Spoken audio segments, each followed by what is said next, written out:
রাতের সময়ে জানকে বাজি লাগিয়ে আজকে যে মহল দেশ ও বাংলায় সেই অবস্থা তো তেনারা বিভিন্ন জায়গায় ছুটে ছুটে যান গিয়ে মোজাদ্দেদ জামানের বাগানের মানুষগুলোকে মোজাদ্দেদ জামানের বাগানে সুরক্ষিত রাখার জন্য তারা ওয়াজের মাহফিলের দ্বারা চেষ্টা করে চলেছে। এটাকে অনেকে ব্যবসা ভাবে দেখছে, অনেকে ইনকামের রাস্তা দেখছে, কিন্তু আমার মনে হয় না যে কোনো মানুষ রাতের সময় জীবনে ঝুঁকি দিয়ে এভাবে ছুটে ছুটে প্রতিটা রাত সন্তান পরিবারকে ছেড়ে দিয়ে অক্লান্ত পরিশ্রম করে দূর দূরে মানুষ ঘুরে বেড়াবে একটা বিজনেসের জন্য। বিজনেস যদি করতে হয় আরো হাজারো রাস্তা আছে, তবে হ্যাঁ উলামা হাজরাতদেরকে মানুষ সাম্মানিক কিছু তোহফা নজরানা দেয়, যেটা আগের মানুষের ইনসাফ ছিল, এখনকার মানুষের সেই ইনসাফ না। বিরিয়ানিতে খরচ করে, প্যান্ডেলে খরচ করে, লাইটিংয়ে খরচ করে, যে উলামা পরিবার সন্তান ছেড়ে দিয়ে গাড়ি ভাড়া করে বা গাড়ি নিয়ে রাত থেকে দূর দূরান্ত থেকে ছুটে আসছে আমাদেরকে দিন জানাবার জন্য। যেমন আজকে আমাদের ইমামদের উপরে ইনসাফ না, যে ইমাম আমাদের মসজিদে যিনি হলেন ওই গ্রামের সব থেকে সম্মানীয় ব্যক্তি, কিন্তু দুঃখের সাথে বলতে হয় সব থেকে অবহেলিত পিছিয়ে পড়া গরিব আজকে ইমাম। কেন এটা আমাদেরই দোষ।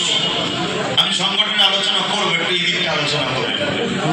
সেই জায়গায় আমরা যদি ইমামদের কথা ভাবতাম, ঠিক তেমনই আমরা উলামাদের উপরে ইনসাফ করতে পারি না বলেই আজ নাচারে উলামারা হয়তো মুখ ফুটে বলে দেয়, বাবা আমি যাব, আমাকে কিছু পারিশ্রম দিতে হবে, এটা XYZ। এটাকে নিয়ে আজকে যেভাবে সমালোচনা হচ্ছে, সমালোচনার কারণ একটাই, যাতে করে সাধারণ মানুষ মনে করে যে সত্যি তো উলামারা ব্যবসার লাইন ধরে চলছে, ওদেরকে বাদ দাও। আর বাদ দিলেই ইসলামের দুশ্মনরা তখন আপনাদের মধ্যে ঢোকার সাহস পাবে। এটা একটা পরিকল্পনা চলছে।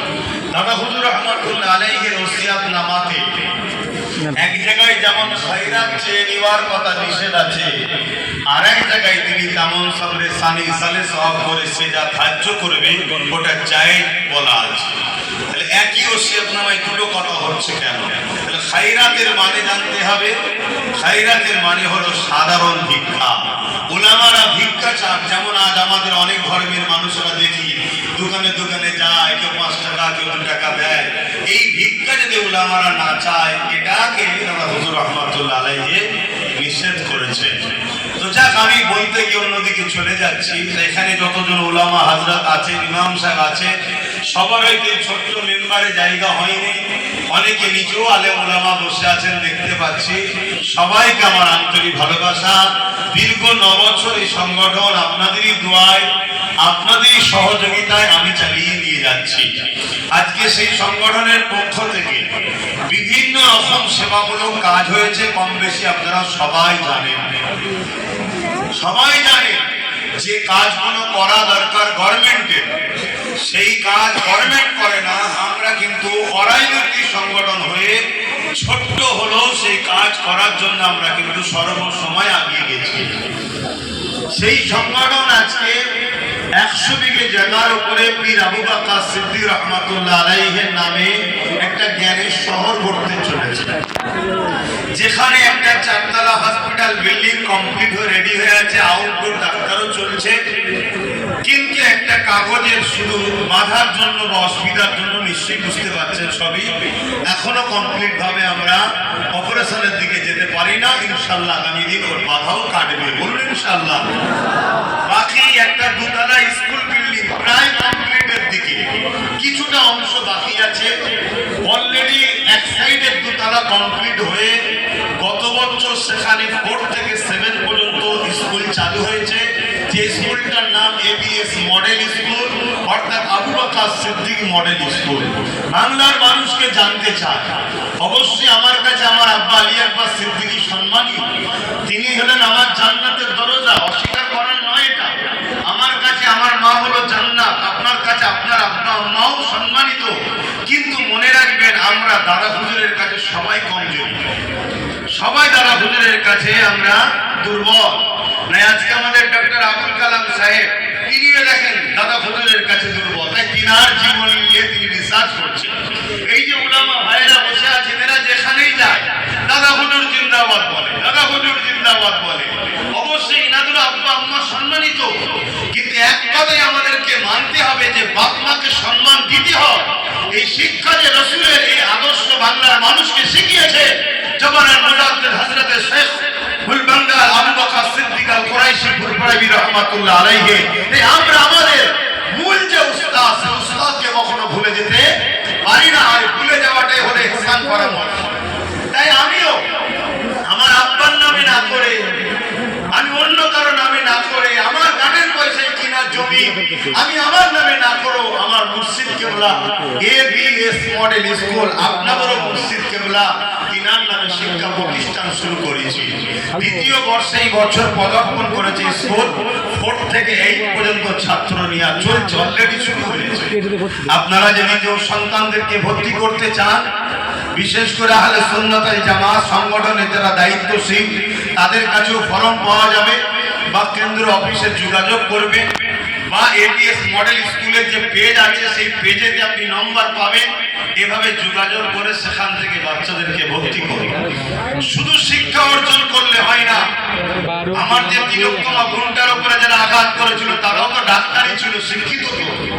শুধু শিক্ষিত হলে হয় না, আদর্শবান, চরিত্রবান, ভদ্র, নম্র, শিক্ষিত হতে হবে। আর সমাজের সবচেয়ে বড় ক্ষতি করছে মূর্খরা নয়, সমাজের সবচেয়ে বড় ক্ষতি করছে শিক্ষিতরা। কিন্তু তাদের মধ্যে সেই আদর্শ, সেই নম্রতা, সেই ভদ্রতা, সেই মনুষ্যত্ব, সেই ইনসাফ, সেই ইনসানিয়ত নাই, যেটা হযরত প্রফেট মুহাম্মদ রাসূলুল্লাহ সাল্লাল্লাহু আলাইহি ওয়াসাল্লাম শিখিয়েছেন।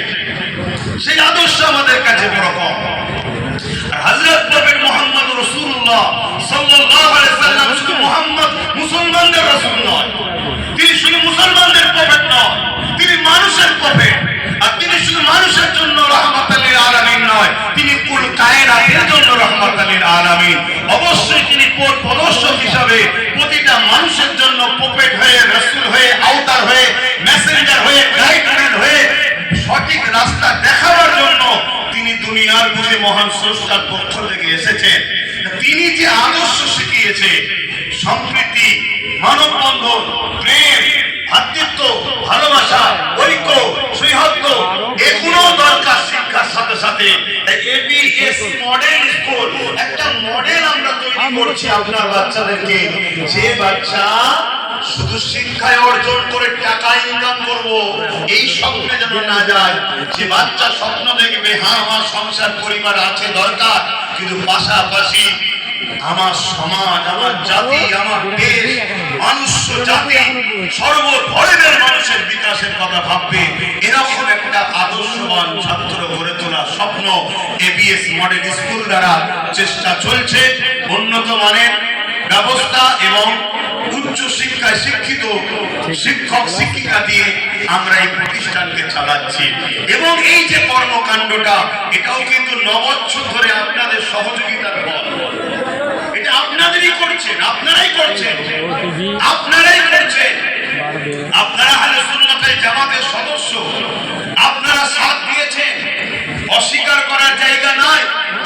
আপনাদের সহযোগিতা, আপনাদের সাথে একজনকে মাতব্বর তো হতে হয় রে বাবা।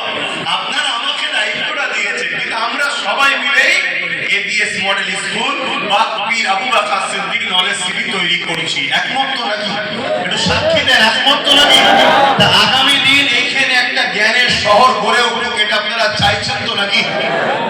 ইনশাআল্লাহ আল্লাহ যদি সহায় হয়, আপনারা যদি দোয়া করেন এবং সাথে যেভাবে আছেন, আগামী দিন দাদা হুজুরের নলেজ সিটিতেও দাদা হুজুর রহমাতুল্লাহ আলাইহিকে নিয়ে পিএইচডি করার জন্য আমরাও ব্যবস্থা করব।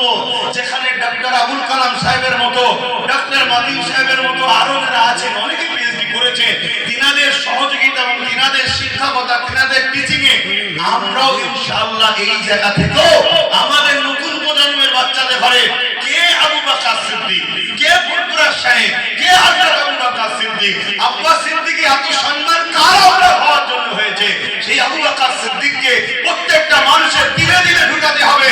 কেন আজকে উঠে পড়ে লেগেছে বাতিলরা, আজকে উঠে পড়ে লেগেছে মুস্তাফে রাসূলরা, আজকে উঠে পড়ে লেগেছে সমাজ বিরোধীরা, আজকে উঠে পড়ে লেগেছে মানব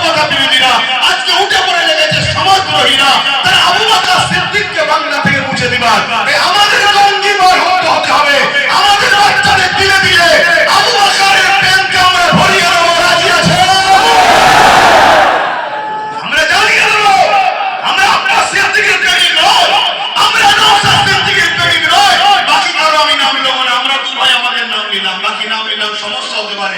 আমরা হলাম শেখ হযরত আবু বকর সিদ্দিক কুরবানির প্রেমিক, সেই দাদা হুজুরের আওলাদ হিসাবে আমরা সবাইকে সম্মান করি। তার মধ্যে থেকে যার সাথে আমার মতের মিল খায় আমি তাকে উল্টা ভাষা করি, কিন্তু বাকিগুলোকে সম্মান করি, বাকিগুলোকে সম্মান করি, আদব করি, ভালোবাসি, পিয়ার করি। এই শিক্ষা আমি এর আগে দিয়েছি না দিই না? নামাজ দ্বারা আহলে সুন্নাত এই শিক্ষা দিয়েছি না দিই না? খবরদার, পীরের লাঠিকেও পীর বলে মানতে হয়। হযরত মুজাদ্দিদ আল-লিসানি তিনি তিনার কিতাব মাকতুবা শরীফের মধ্যে লিখেছেন, খবরদার পীরের লাঠির সঙ্গে বিয়াদবি করো না। অর্থাৎ পীরকে যে সম্মান মর্যাদা দিতে হয় বা পীর সামনে থাকলে যে আদব করতে হয়, পীর যদি লাঠিও রেখে যায় মনে রেখে যে ওটা পীরের ব্যবহারের জিনিস, সেই বিয়াদবি তুমি করে ফেলো না। এবং পীরের ছায়াতে পা পর্যন্ত দেওয়া নিষেধ। এই জায়গাতে আমরা সেই আদর্শওয়ালা মানুষ তৈরি করার জন্য আমি আমার সংগঠনের ছেলে ভালোবাসার মানুষদেরকে প্রায় বলে থাকি, দাদা হুজুরের সব আওলাদকে সম্মান করো, ভালোবাসো, পিয়ার করো। মানবে একজনকে, লেনদেন করবে একজনের সাথে। কেন বলেছি? আমার 5টা বাবুজান ছিলেন, এটা হিংসার কথা নয়। আমাদের চারটেই সত্য, চারটেই ঠিক, চারটেই আহলে সুন্নাত ওয়াল জামাত। কিন্তু মানি, বলুন মানি? হুজুর ছিলেন, 5টাই ভুল, 5টাই হক, 5টাই সত্য, 5টাই ঠিক। কিন্তু যিনি বড় হুজুরের ছিলেন, বাকি 4 হুজুরকে ভালোবাসতেন, সম্মান করতেন। যিনি মেজ হুজুরের হাতে হাত দিয়েছিলেন, তিনি বাকি 4 হুজুরকে মহব্বত করতেন, সম্মান করতেন, আদব করতেন, লেনদেন কিন্তু মেজ হুজুরের সাথে। যিনি সেজ হুজুরের ছিলেন, তিনি 4 হুজুরকে সম্মান, মহব্বত, ভালোবাসতেন, চাচাজান হুজুর বলতেন, কিন্তু লেনদেন সেজ হুজুরের সাথে। যিনি 9 হুজুরের মুরিদ করতেন, ভালোবাসতেন, লেনদেন, উঠে বসার পরামর্শ 9 হুজুরের সাথে। তিনি ছোট হুজুর পীর কেবলার হাতে বায়াত মুরিদ ছিলেন, তিনি বাকি সব হুজুরকে সম্মান, পিয়ার করতেন, কিন্তু লেনদেন ছোট হুজুরের সাথে। আমি ওই ক্ষেত্রেই বোঝাতে চাইছি, আব্বাস সিদ্দিকীকে ভালোবাসো, লেনদেন করো, অন্য হুজুরকে সমালোচনা করবে, এটা কখনো আমার ভালোবাসার মানুষ হতে পারে না। কেন তুমি কার সমালোচনা করছো? সে আমার খুন, সে আমার ভাই, সে আমার আপন। এই জায়গায় শিক্ষা সর্বসময় আমি দিয়েছি। আলহামদুলিল্লাহ, আমার ভালোবাসার মানুষেরা সেই আদর্শের উপরে চলছে, এটা আমি গর্বিত। কিন্তু মনে রাখবেন, যুগে যুগে মুনাফিকরাই কিন্তু ফিতনা সবথেকে বড়, মুনাফিকরা বড় ক্ষতিকারক হয়েছে। আলহামদুলিল্লাহ, দেরি হলো আমার ভাইজানেরা, আমার পরিবারের সদস্যরা, তারা আজকে অনেক কিছু বুঝতে পারছে, অনেক কিছু জিনিস অনুভব করতে পারছে, জালিমদের চক্রান্ত বুঝতে পারছে। আজকে আলহামদুলিল্লাহ আছি, এরপরও নিজেদের মধ্যে হাড়ির পথে থাকলে একটু টুকুর হয়। সেই জায়গাতে আমরা সংগঠিত ঐক্য হচ্ছি। এই জায়গায় কিছু মুনাফিক ঢুকে গিয়ে দেখা যাচ্ছে আমার নাম করছে, গুণগান গাইছে, অন্য ভাইকে ক্রিটিসাইজ করছে, অন্য ভাইয়ের নাম করছে, আমার ক্রিটিসাইজ করছে। জানবেন যে কোন মুনাফিক কেন হতে পারো, দাদা হুজুরের খুন যে শরীরে আছে, সেই শরীরের বিরুদ্ধে তুমি সমালোচনা করতে পারো না। এটা তোমার মাথায় রাখতে হবে। আহলে সুন্নাত ওয়াল জামাতের এই যে দীর্ঘ 9 বছর আপনাদের যে নিয়ে চলা হলো, এ থেকে আমরা বিভিন্ন জায়গায় ফ্রি মেডিকেল ক্যাম্প, ফ্রি চিকিৎসা এবং আবু বকর সিদ্দিক মেরিট স্কলারশিপ আমরা দিয়েছি। সেই হিসাবে কেন? যাতে করে আরো পড়াশোনায় তারা এগিয়ে যেতে পারে। আজকে আমাদের কাছে ভাইকে পেয়েছি, তিনাকে আমরা সম্বর্ধনা দিয়েছি এবং ন্যূনতম আহলে সুন্নাত ওয়াল জামাতের পক্ষ থেকে কিছু নজরানা হাদিয়াও তিনাকে আমরা দিয়েছি, যাতে করে তিনি আরো উৎসাহিত হন, আরো এগিয়ে যেতে পারেন, আরো কিতাব খরিদ করে আরো তিনি তিনার রিসার্চের দিকে এগিয়ে যেতে পারেন। যেটা আমরা দিয়েছি এটা খুব সামান্য, আজকের বাজারে 50,000 টাকার কোনো মূল্য আছে বলে আমি মনে করি না, খুব সামান্য ব্যাপার। কিন্তু আমি মনে করি এমন একটা নিয়ামত, এমন একটা জিনিস আমার ভাইকে দেওয়া হয়েছে, এটা পাবার আশা সকলের হওয়া দরকার। সেটা হলো পীর আবু বকর সিদ্দিক রত্ন। পীর আবু বকর সিদ্দিক রত্ন, এটা কিন্তু অনেক বড় একটা গুরুত্বের ব্যাপার। যদি আমরা শাইখের মহব্বতের মানুষ হই, এটা আমাদের কাছে অনেক বড় ব্যাপার একটা। তো যাই হোক, আপনারা এসেছেন বিভিন্ন জায়গা থেকে, জায়গাও আমার শর্ট, এতে আপনাদের কষ্টও হয় প্রতি বছরে, কিন্তু এই 21শে আশ্বিনটা আমি বসেছিলাম, তাই আমি জানি সবাই ধরবে না, সবাই বসতে পারবে না। এরপরও প্রতি বছরে একটা স্মৃতি বানানো হিসাবে সেলিব্রেশন করে আসছি, একটা স্মৃতি বানায়, একটা ইয়াদগার বানায় খুব ছোট করে। আমার ওলামা ভাইয়েরা বিভিন্ন জন বিভিন্ন বক্তব্য দিয়েছে, সবার বক্তব্য ব্যস্ততার জন্য হয়তো শুনে উঠতে পারিনি। মানুষ মাত্র ভুল হয়, কারো যদি বক্তব্যে ভুল হয় অবশ্যই আপনারা জানাবেন সঠিকটা কি বা কি ব্যাপারটা আলোচনা করে নেওয়া হবে। কিন্তু আজকে জাতির মধ্যে যেভাবে ছোট ছোট করে কেটে কেটে সমাজের বুকে উলামাদের বক্তব্যকে ভাইরাল করে আজকে আমাদের মধ্যে দিনের যে ক্ষতি আমরা নিজেরাই করছি, এটাকে একটু হুঁশ রাখা আমাদের দরকার। কেননা আমাদের সমাজে মুনাফিক সব সময় উঠ পেরে বসে আছে, কোন পথে কোন রাস্তা দিয়ে ইসলামের উপরে আঘাত দেওয়া যায়। তাই একটা যখন উলামা কিছু একটা মিস্টেক, আমি বলবো না হয়তো ভুল বলবো না, মিস্টেক বলতে পারি, কারণ উলামা তো যিনি তো জাননেওয়ালা, তার দ্বারা ভুল হয় কি করে? মিস্টেক দেখিয়ালে সেটাকে কাটিং করে যখন ছড়িয়ে তুমি বাজারে ছড়াবে, এটা শুধু তার ক্ষতি হলো না, তুমি ধর্মের ক্ষতি করছো, তুমি দিনের ক্ষতি করে ফেলছো। তুমি তাকে সামনে রেখে সমাজের মুনাফিকরা পুরো সমাজের উপরে আঘাত করবে, এটা আমাদের মাথায় রাখা দরকার। পাশাপাশি নতুন যে বছর আমাদের জন্য আসছে, আজ থেকে শুরু হচ্ছে আহলে সুন্নাত ওয়াল জামাতের 10 বছরে যে পা দিয়ে প্রত্যেকটা সংগঠনের ছেলেকে বলবো, আপনারা নিজেরা প্রতিটা মসজিদের ইমামদের দ্বারা নামাজের মধ্যে আমাদের এখনো দেখছি অনেকে কিছু ত্রুটি ভুল ভ্রান্তি আছে, সেগুলোকে সংশোধন করে নেন। পাশাপাশি আপনারা নিজেদের বাচ্চাদের ঘরে চেষ্টা করবেন, নিজেদের বাচ্চাদের ঘরে ডাক্তার বানান, উকিল বানান, জজ বানান, ডিএম বানান, কিন্তু প্রাথমিক সময় 3টে শিক্ষা অবশ্যই দিতে হবে।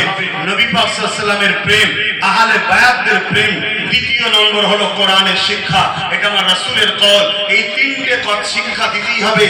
আপনারা এই 3টে শিক্ষা দিবার সময় একটু দেখে নেবেন কার কাছে শিক্ষা দিতে চাইছেন। কেন আজ বড় পরিকল্পনা করে, সেদিনে যেমন কারবালার ময়দানে ইমামে হোসাইন হুজুরের তাবু ছিল, এজিদ বাহিনীরও তাবু ছিল। ইমামে হোসাইন পাকের তাবুতে আযান হয়েছে, এজিদ বাহিনীর তাবুতে আযান হয়েছে।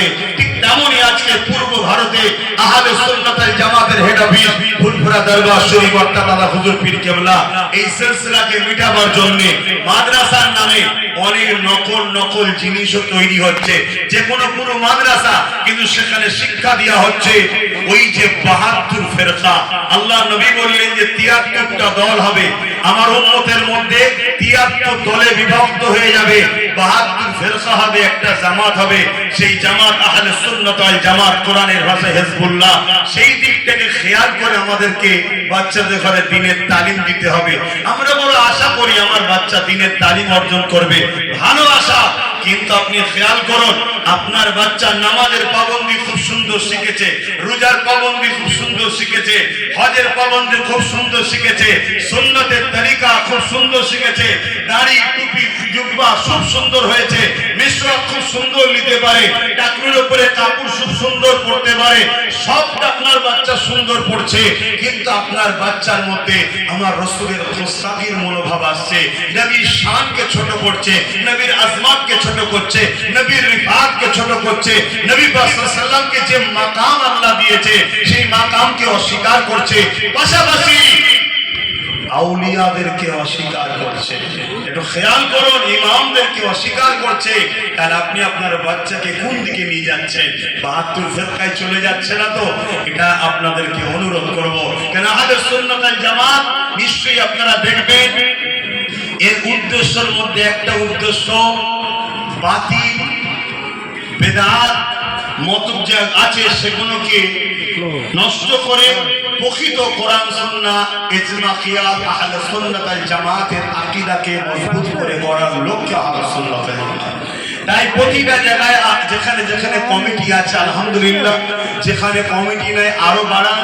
পাশাপাশি আপনারা যারা এখনো কমিটির মধ্যে ঢুকতে পারেননি, হয়তো ইরশাদে সওয়াব এসেছেন, তারাও ঢোকার চেষ্টা করেন।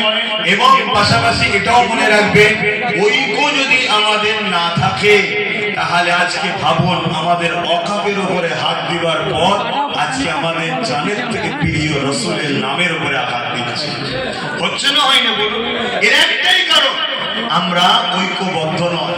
আর আমরা যদিও বা ঐক্যবদ্ধ হতে যাই, আবার এমন কিছু লোক আমাদের সামনে নেতৃত্ব দিচ্ছে যারা ওপরে আমাদের দরদি, টেবিলের তলায় অন্যজন দেয়। সমাজের মধ্যে এরকম আছে না নাই? তার জন্য আজকে আমাদের বড় সমস্যা হচ্ছে। আমরা সব জায়গায় মিটিং মিছিল করি। আমার পূর্বে আমাদের ডক্টর আবুল কালাম স্যার বলছিলেন একটা কথা, কি বলছিলেন? শরিয়াত, তরিকাত, হাকিকাত, মারিফাত, দ্বীনের জ্ঞান, দ্বীনের অর্জন, দ্বীনের অনুযায়ী চলার পর প্রত্যেকটা আলেম উলামাকে সমাজ সেবা ও রাজনীতিতে অংশগ্রহণ হওয়া আবশ্যক। এটা কার কথা? কার কথা বলবেন? মৌলানা সাহেব কার কথা? ফুরফুরার পীর হযরত মাওলানা আবু বকর সিদ্দিক রহমাতুল্লাহ আলাইহি তথা বাংলার বুকে যিনি দাদা হুজুর রহমাতুল্লাহ আলাইহি পরিচিত ছিলেন তার কথা। এটা আমার কথা না, কথা মাথায় ঢুকছে? তা কেন সমাজ সেবা, রাজ, দেশ সেবা এটা একটা মহান পুণ্যের কাজ। আরো 10টা কাজ যেমন আছে, এটা একটা মহান পুণ্য কাজ। সেই জায়গায় এখনো কেন বলা হয়? যাতে করে ব্রিটিশ পিরিয়ডের সময় তৎকালীন যে অ্যাসেম্বলি, তৎকালীন যে রাজনীতির কৌশল ছিল, সেই সময়ে তখন দেখা যাচ্ছে ইংরেজরা এমন কিছু আইন তৈরি করছে যে আইনটা ইসলামের বিরুদ্ধে। যে আইনটা কিসের বিরুদ্ধে? ইসলামের বিরুদ্ধে। দাদা হুজুর রহমাতুল্লাহ আলাইহি তখন তিনি দানার খলিফা সমাজের মানুষকে, ওলামাদেরকে বললেন, আমাদেরকে ওই বিষয়ে সজাগ হতে হবে। কখনো মসজিদের উপরে আঘাত, কখনো মাদ্রাসার উপরে আঘাত, কখনো ওয়াকাফের উপরে আঘাত, কখনো এটার উপরে আঘাত, কখনো ওটার উপরে আঘাত, কখনো মগলিঞ্জিংয়ের নামে মানুষকে মেরে দিচ্ছে, কখনো লাভ জিহাদের নামে মানুষকে মেরে দিচ্ছে। কিন্তু আজ আমি আপনাদেরকে একটা তথ্য বলি, শুনুন। আপনারা কি জানেন? আপনারা আপনাদের পরিবারের বোন, মায়ের, বেটির দিকে খেয়াল রাখেন কি? আজকে একটা পরিকল্পনা চলছে মুসলিম নারীদেরকে অপবিত্র করার জন্য। এটা কি আপনারা জানেন? তাদের মধ্যে হাজার হাজার লাখ লাখ নারী জড়িত। তাদেরকে বিভিন্ন হাদিস সম্বন্ধে জিজ্ঞেস করা হচ্ছে, বিভিন্ন কোরআন সম্বন্ধে জিজ্ঞেস করা হচ্ছে। একটা অমুসলিম যখন জিজ্ঞেস করছে, মুসলিম নারীটা বড় খুশি হচ্ছে।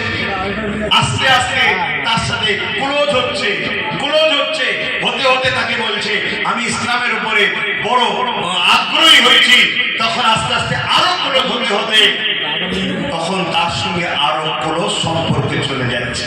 এই ক্লোজ সম্পর্কে এমনও তথ্য আছে যাদের সন্তান গর্ভে এসে গেছে, মাফ করবেন সত্যটা বলতে গিয়ে, গর্ভে এসে গেছে, তারপর তাকে ছেড়ে দিয়েছে। উদ্দেশ্য একটাই, আমি আপনি কোরআন হাদিসে কতটা রিসার্চ করছি জানি না, কিন্তু তারা রিসার্চ করছে যে মুসলিম সমাজে নারীদেরকে যদি অপবিত্র করে দেওয়া যায়, তাহলে কোনোদিন আর সালাউদ্দিন আইবির মতো কেউ আসবে না। আর সালাউদ্দিন আইবি যখন আসবে না, এই সমাজের জুলুমকে খতম করার লোক পাওয়া যাবে না। আজকে আমাদের মাথায় রাখতে হবে। আজকে প্রত্যেকটা বাপ ভাইকে বলবো, বোনকে বলবো, আপনারা আপনাদের বোন, বেটি, পরিবার খেয়াল করুন। মাফ করবে, বলতে খারাপ লাগছে, তথ্য আছে তাই বলছি। আমরা অনেকে জানি না। আমি কথাটা কিভাবে আপনাদেরকে বলি, অনেক বাড়ি মহিলাকে ফলো করে করে বাড়ি পর্যন্ত পৌঁছেছে। সেই বাড়ি ইন্তজার করে পরবর্তীতে যখন বাড়ি থেকে কেউ বাইর হয়েছে, আপনি কে? সালাম কালাম হয়ে খবর নিচ্ছি, ইমাম সাহেব যিনি বাড়ির মধ্যে গেল উনি কে? যে কিছুক্ষণ আগে ঢুকলো, আমার পরিবার। কিছু মাথায় ঢুকছে কি প্ল্যানটা চলছে? এই প্ল্যানগুলোকে মিটাতে গেলে ফু দিয়ে হয় না। এই প্ল্যানগুলো মিটাতে গেলে ফু দিয়ে হয় না। বাকিটা আপনারা বুঝুন।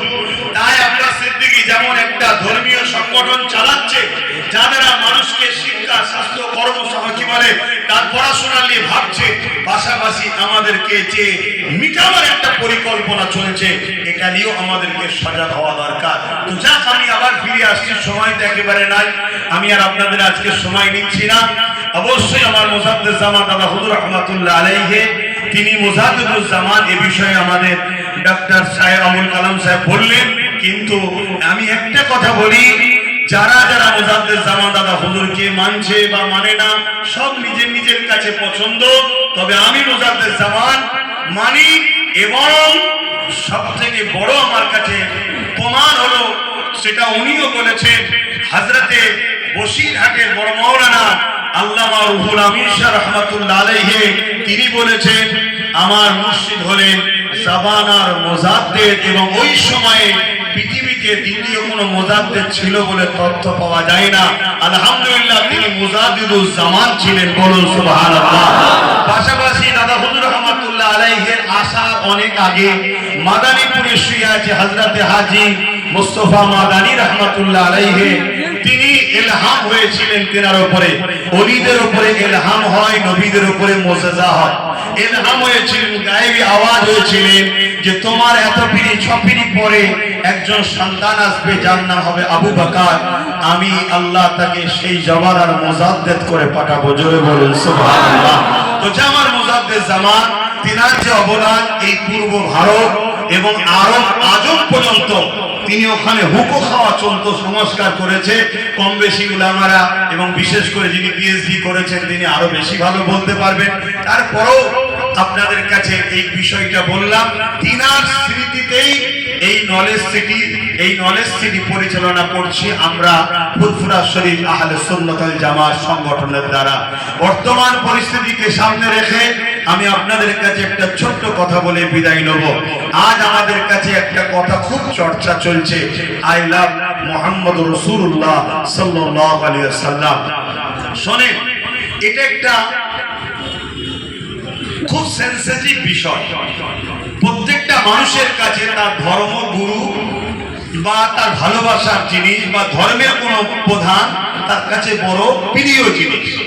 সে প্রত্যেকটা ধর্মের, হিন্দু ভাই হোক, খ্রিস্টান ভাই হোক, ইহুদি ভাই হোক, নাসারা হোক, জৈন হোক, দলিত হোক, আদিবাসী হোক, সবার কাছে তার ধর্মের যে গুরু বা যাকে সে মানে, সেটা বড় প্রিয় তার কাছে, বড় সেনসিটিভ বিষয়, জানের থেকেও দামি বিষয় তাদের কাছে। আমাদের কাছে হযরত প্রফেট মুহাম্মদ সাল্লাল্লাহু আলাইহি সাল্লাম জানের থেকেও দামি, এই বিবেচনাটা আমরা করিনি। খোদ আল্লাহ কোরআনে বলেছেন মুহাম্মদ সাল্লাল্লাহু আলাইহি সাল্লাম তোমাদের জানের থেকেও কাছে, জোরে বলুন সুবহানাল্লাহ। এবং আল্লাহ বলেছেন আমি তোমাদের সারা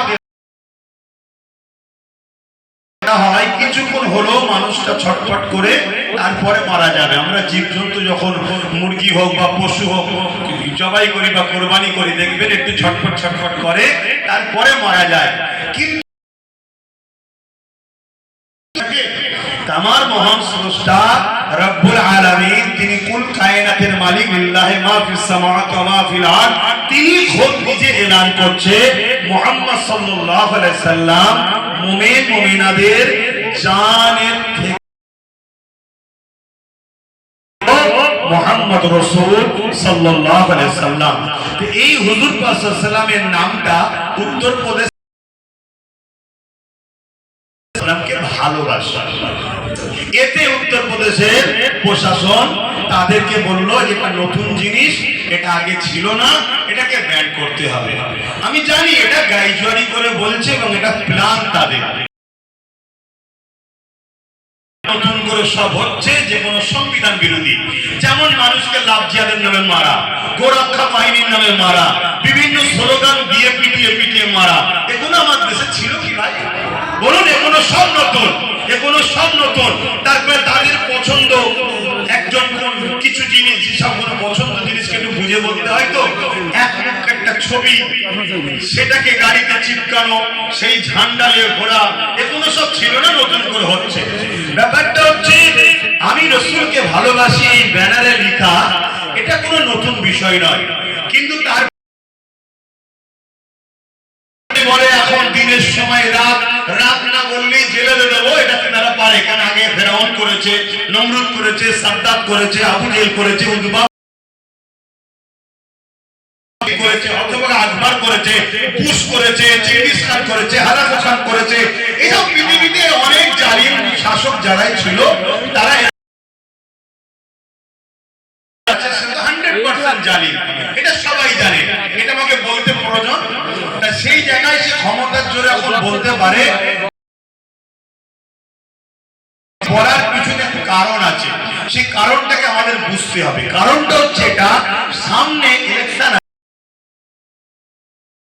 মানুষের কাছে মুখ থুবড়ে পড়েছে। যদি মানুষ শান্তভাবে থাকে, চুপ করে থাকে, তাহলে তখন কিন্তু তাদের ক্ষতি হবে। তাই তারা কি করলো, এই আই লাভ মুহাম্মদ সাল্লাল্লাহু আলাইহি ওয়াসাল্লাম লেখাটাকে নিয়ে একটা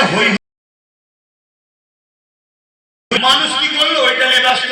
মুসলমানরা আমরা সবাই ওটা নিয়ে ব্যস্ত। ব্যস্ত হওয়াটা স্বাভাবিক, কেন আমাদের জানের থেকে বেশি প্রিয়, ভালোবাসার জিনিস। আন্দোলনে নেমে গেলাম, সব জায়গায় আন্দোলন হচ্ছে। এইটাকে নিয়ে অমুসলিম ভাইদের জায়গায় তারা যে বলছে, দেখো যে কিভাবে কি করছে, আর আমিও দেখো মুসলমানকে কিভাবে লাঠি পিটা করতে পারি। এই হুড়োহুড়ির মধ্যে মানুষের বাইকটাকে ওই দিকে ঢুকিয়ে রেখে দিয়েছে। মানুষের শিক্ষার কথা ভুলে গেছে, চাকরির কথা ভুলে গেছে। উত্তরপ্রদেশে 5000-এর উপরে স্কুল বন্ধ হয়ে গেছে, মাদ্রাসাগুলোকে ভেঙে দিয়েছে। মানুষের কর্মসংস্থান নেই, দলিতরা বেউজ্জতি হচ্ছে, আদিবাসীরা বেউজ্জতি হচ্ছে, এসসি এসটিদের হত্যা করা হচ্ছে। সব মানুষ ভুলে গেছে। এখন শুধু আই লাভ মুহাম্মদ সাল্লাল্লাহু আলাইহি ওয়াসাল্লাম আর তার বিরুদ্ধে যে যাকে ভালোবাসে সেই নিয়ে আবার বেরিয়ে পড়ে হই হই হই করছে। এটা একটা শুধুমাত্র মানুষের ব্রেনকে ওয়াশ করে এটাকে ঘুরিয়ে দিবার পরিকল্পনা চলছে। বুঝতে পারছেন? তাহলে কি আমরা আন্দোলন বন্ধ করে দেবো? না, আন্দোলন বন্ধ করতে পারি না।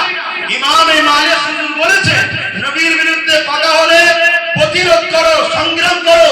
যদি করতে না পারো, বেঁচে থাকার থেকে মরে যাওয়া ভালো।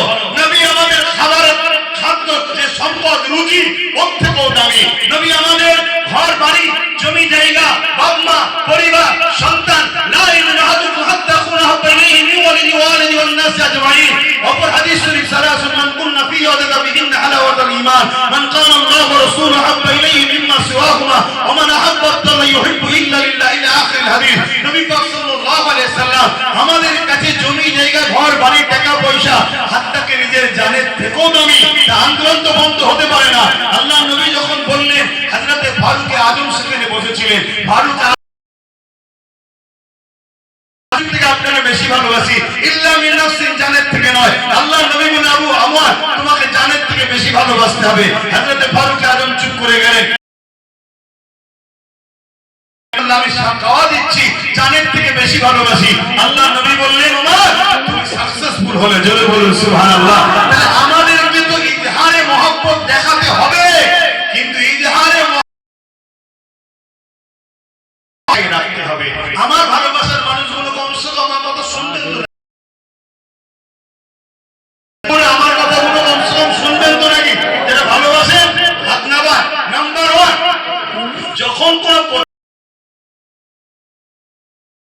সাল্লামের নাম মিম যে অক্ষরটা আছে, পুরো কায়নাতকে যদি এক দাড়ি পাল্লায় রাখা হয়, তাতে জিবরাইলও থাকবে, মিকাইলও থাকবে, সবাই থাকবে। নবী পাক সাল্লাল্লাহু আলাইহি ওয়াসাল্লাম মিমের অক্ষরটার মূল্য কোনোদিন হবে না, এটা আকীদার মধ্যে ঢুকে না। সেই নবী পাক সাল্লাল্লাহু আলাইহি ওয়াসাল্লামের নাম মোবারক আজকে যেখানে সেখানে চিপকাচ্ছে। ওই যে দেখুন পতাকা চিপকানো আছে, এভাবে সব যেখানে যেখানে যেখানে যেখানে চিপকে দিচ্ছে। শুনছেন তো নাকি? এটা করবেন না। কেন? কাল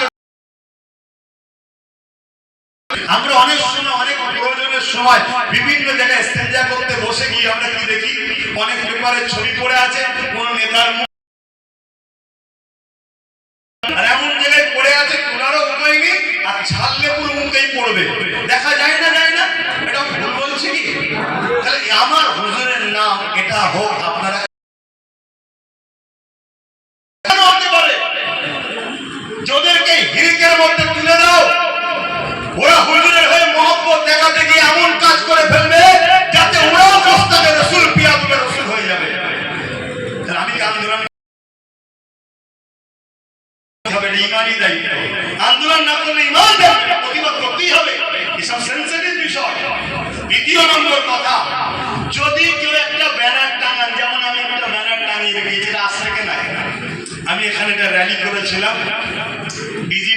লিখা দিয়েছিলাম যাতে করে ঘরে গিয়ে রেমিনেশন করে বাঁধিয়ে রাখতে পারে, সুন্দর করে দিয়েছিলাম।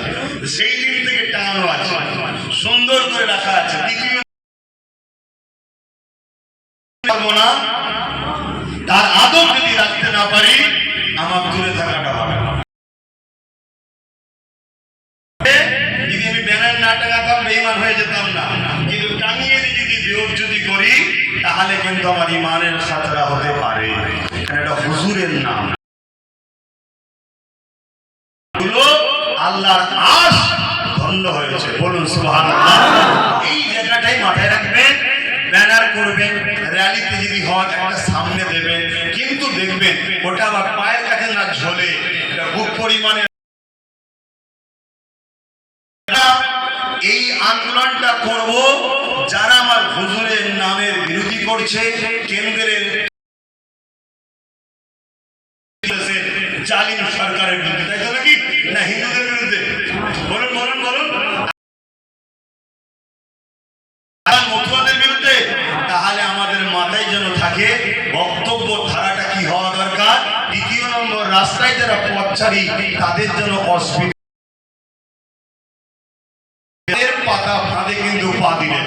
দ্বিতীয় নম্বর, ব্যানার যদি অপমান হয় নিজেই আপনি, আমাদেরকে মাথায় রাখতে হবে এই আন্দোলনের নামে ওয়াকাফকে না ভুলে যায়।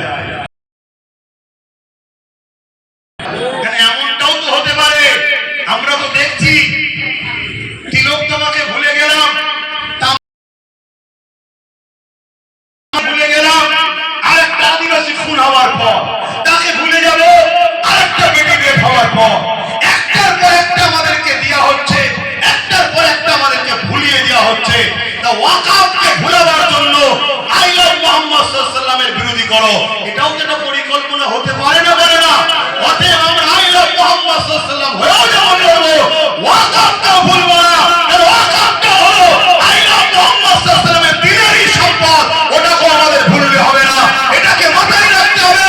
যেখানে যেখানে আন্দোলন হচ্ছে ওই আন্দোলনে যদি ওয়াকাফের বিষয় না থাকে তাহলে আপনাদের ভাবতে হবে দারুণ কুছ কানা হ্যায়, তাহলে সেখান থেকেও আমাদেরকে একটু দূরে থাকা দরকার আছে না নয়? ইসলামের যদি সব থেকে বড় ক্ষতি করে থাকে সেটা তথাকথিত দাড়ি টুপির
ঝুলিতে উঠতে হবে, যে ক্ষমতায় গেলে ধর্ম বিদ্বেষীদের যেন শাস্তি দিতে পারে।